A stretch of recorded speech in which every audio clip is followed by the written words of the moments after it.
Hey everyone, I hope that you are all doing well and you're staying healthy and you're finding ways to entertain yourself.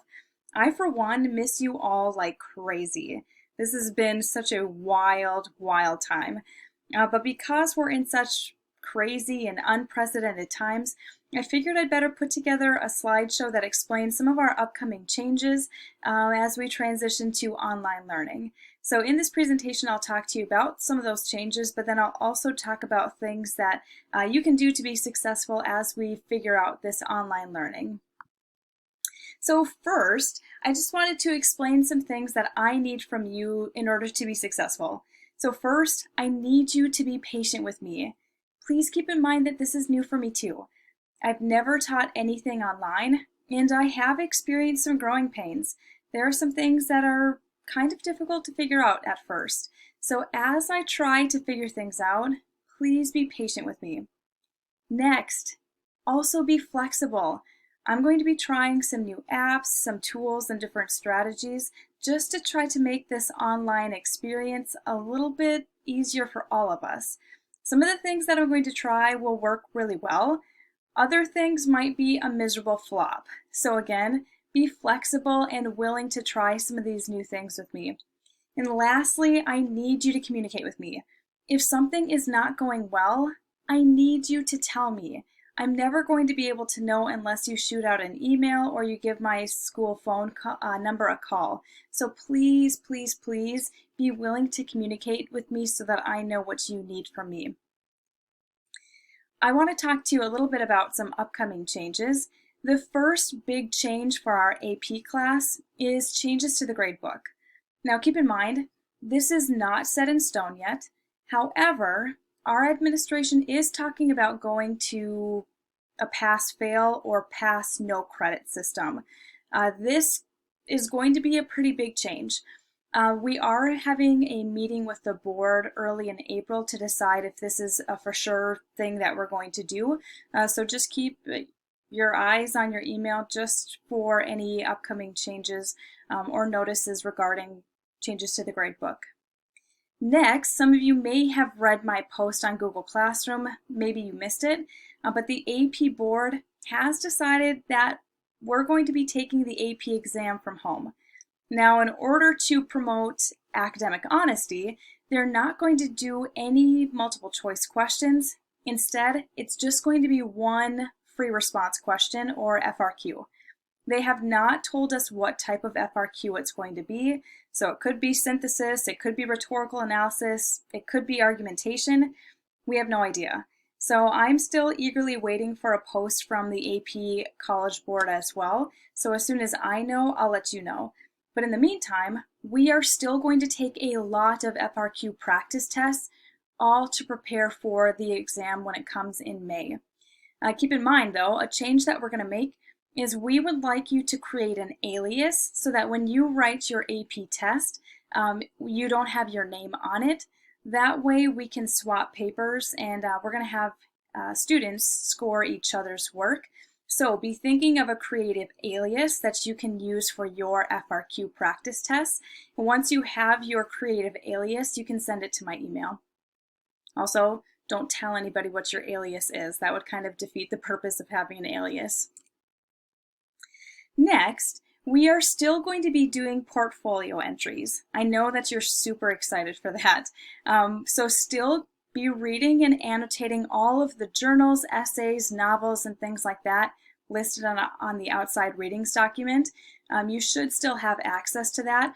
If not, I'll be posting it to my new LMS site very soon. Keep your annotations in a safe place because they will still be due by the end of the year. We'll be giving you more information regarding how that process will work soon. But instead of sharing a portfolio entry with me, the biggest change is that we're going to be using your portfolio entry and treating them as a discussion post. So I'll talk a little bit more about discussion posts on my next video. Another big change is that I'm going to be moving from Google Classroom to Schoology. And there's actually two reasons why I'm making this change, because it probably feels weird to be making this change mid-year. The first reason is that next year we're going to be moving to Schoology anyway, so I figured that since I have to do online work, I might as well start setting up my classrooms on Schoology now, because next year it will be an expectation for me. The next reason why I'm moving to Schoology is because I feel like it leaves me with more opportunities to be even more organized than Google Classroom does.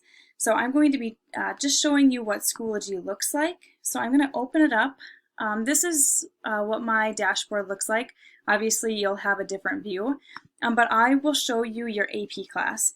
My APers, notice that for my picture I chose a lovely apple in memorandum for the butt apple you all so lovingly gave me.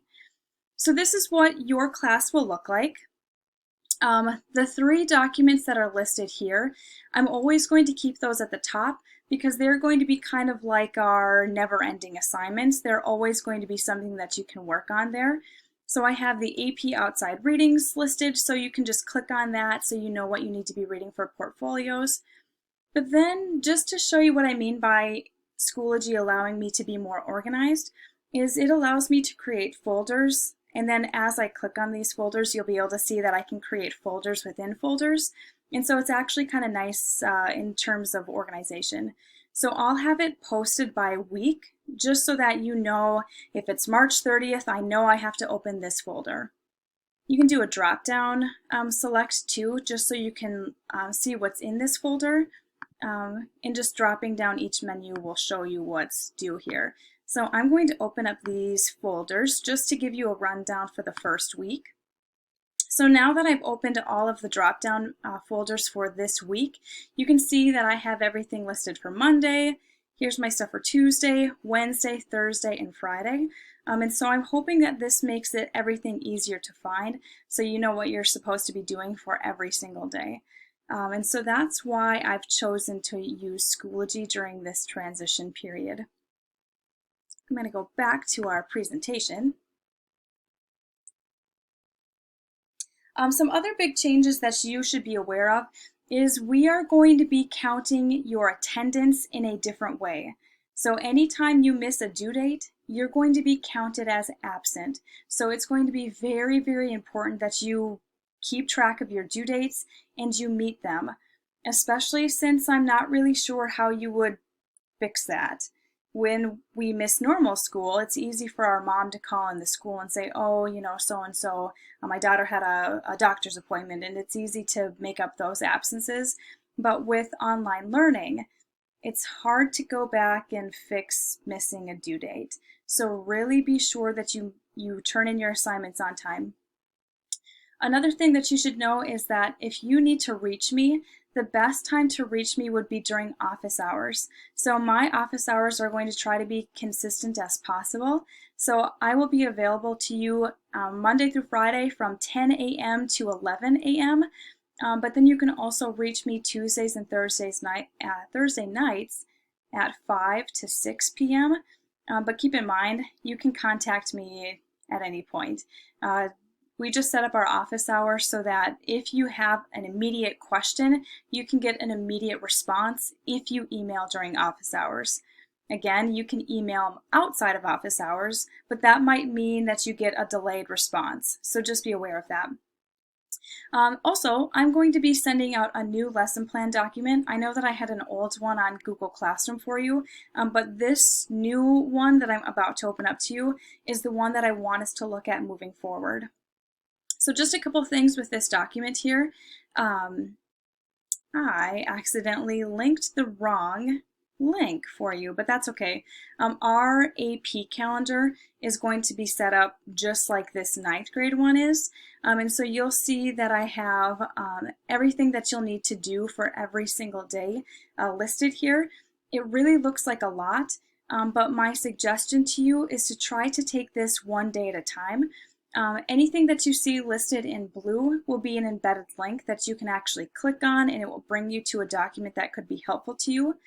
Anything that's listed in red will be a due date for you, so it might not be a bad idea to jot those things down on a calendar or an agenda book as you see them. And then anything that you see that's highlighted in yellow means that I'm currently working on it, and the resource for that item is not completely done yet. But just another note for you, All of my lesson plans will be done for sure every Monday at 8 a.m. And that will be for the entire week. So I will be diligent in making sure you have all of your work before the week really begins. So that will be something that you can look forward to. Again, this is my 9th grade English calendar. However, I have our AP calendar set up the exact same way. I'm also going to be sharing with you a document that's labeled Upcoming Changes and Announcements. That document covers everything that I'm covering in this video with you, except for that document will include way more specific details than this video will. So be sure to read that document as well. The last things that I want to talk to you about are just tips that you can use for successful e-learning. So the first thing that will be important to you is to check your school email often. This situation is constantly evolving and there's new updates all the time. And so be sure that you're reading your email so that you are up to date on the latest changes. Also, follow the posted lesson plans. Try to take it day by day, and then keep in mind that you don't have to do all of those assignments at once. Truly, make life easy on yourself and do it day by day. Also, another tip for you is to consider creating a consistent schedule for yourself. So you might want to log into Schoology to do your English work at 10 a.m. and you might want to do history work at 11 a.m. every single day. That is going to make it easier for you to transition to online learning. Another tip is to take breaks. Your mental health is going to be super important during this time, so I would encourage you to stop your schoolwork and do something that you like to do. Also, be good to yourself. Write down deadlines and due dates in a calendar or an agenda book, because remember, if you miss a due date, you are considered absent. So be sure that you know exactly what's due and when it's due. Also, view all links, resources, and videos provided to you by your teacher. Chances are these videos will help you understand what's required of you. This is my last slide. Read the directions. It's going to be so important that you read, because again, your teacher has probably already explained exactly what you need to do. So please don't be that student who opens up an assignment, sees that there's a lot to read, and you say, I'll just email the teacher instead. No. Read the instructions. We've taken time to write everything as clearly as possible to make things easier for you, so please read the directions. Next, be an advocate for yourself. This is probably going to be a challenging time for a lot of us, and teachers can't know what you need unless you tell us. So please make sure that you keep that line of communication open and you clearly explain to your teachers what you need from them. And lastly, ask questions. If you don't understand something or something is really frustrating to you, it's okay to ask those questions. Again, we won't know what you need from us unless you tell us. And that is all that I have for you. Again, I hope that you are all doing well. If you need something from me, remember that I'm here for you. I miss you guys. Bye.